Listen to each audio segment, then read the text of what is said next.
Hey, what's up everybody? This is David from RowHero. I hope you've had an awesome weekend, especially if you were down in San Diego for the Crew Classic. I'm going to do something different this weekend. I'm going to share with you a data trap that I have run into in my training, and I'm going to share it with you because I don't want you guys to fall into it as well. So, let's start at the beginning. If you've been following me on Instagram, which you can do here, then you may realize, you may have seen that I'm in the process of training for the lightweight single in the United States Masters Nationals Regatta, which is happening on August 16th to 19th of this year. Now, this is the first time I've gone to this regatta, mostly because it's the first time it's been on the West Coast in a long time. But in the process of this, I want to be at my best ever in terms of racing a single. Now, when I had this idea, I was not in racing shape at all, so I needed to find a way to get back so I could start training more heavily without fear of injury or overtraining or any sorts of other concerns. So I pulled a plan off the internet, which you may have seen if you're a US Rowing member, Chris Korzanowski's monthly tips. So I pulled a plan that looked like this, and this plan for this particular month, it was pretty straightforward, pretty easy, something that could ease me in. Most of it was steady state work, and then it had one higher intensity piece, transportation piece, to keep me on my toes. So I started this at the beginning of March, and here's where the data comes in.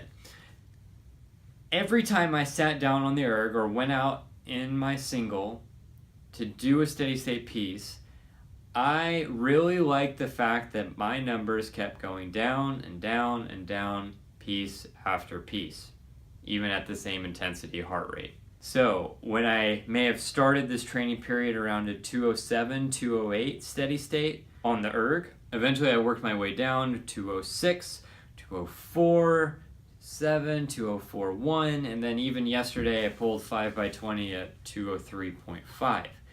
Now, I like data. Surprise, surprise. But here's where the trap comes in.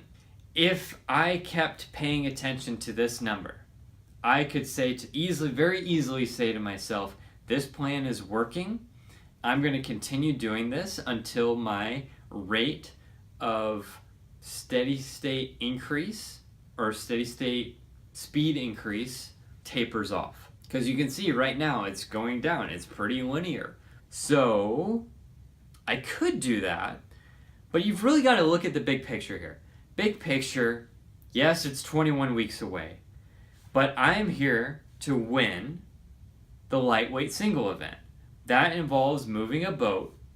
It's 20 to 30 feet long, 1,000 meters, in the shortest amount of time possible. It does not give me any credit for how fast my steady state splits are on an erg and how long I can pull them for. So you have to be very careful about the metrics that you choose. In this case, the steady state could be indicative of my aerobic capacity. My aerobic capacity is only a part of one system that I have in my body. I've also got a glycolytic system. You may know that as the anaerobic system, my body's ability to use glycogen as a fuel source, carbohydrates as a fuel source. There's also my creatine phosphate system, which is that really nice burst of energy that makes the first 300 meters of a 2K much more pleasant than the last 1,700. If I only pay attention to one system, or not even one system, one part of one system, then there's no possible way that I'm going to optimize my body to tackle that 1K in the best way possible. Because here's the thing. We are all striving for the right balance among these three systems, and really among the first two, the aerobic and the anaerobic glycolytic systems, to work together in the most optimal way for the amount of time that you're going to be racing. So if your 1K as a master is going to be 3:30, you should be training around that time. If you're 4:30, then you should be training for that time.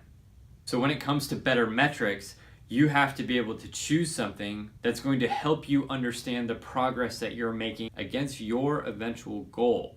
So that's the trap. Now the next question is obvious, which is, what's the best training plan to optimize the balance of aerobic and anaerobic systems at this particular time range?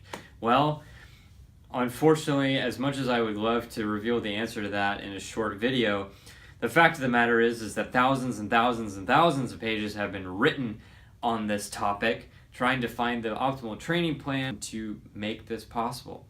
And the fact is, look, that's where a lot of art comes in as a coach, because you have to experiment with your training plans. Not every athlete is the same, far from it.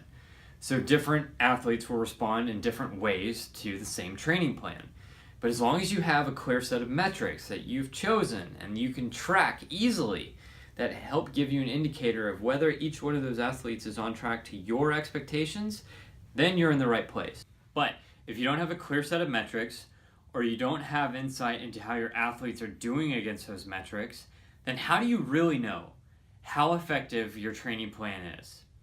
That's the food for thought I'm going to leave you with this week, because that's part of the reason why I started RowHero, to help coaches across the world get a better handle on these metrics and also make it really easy for them to track them.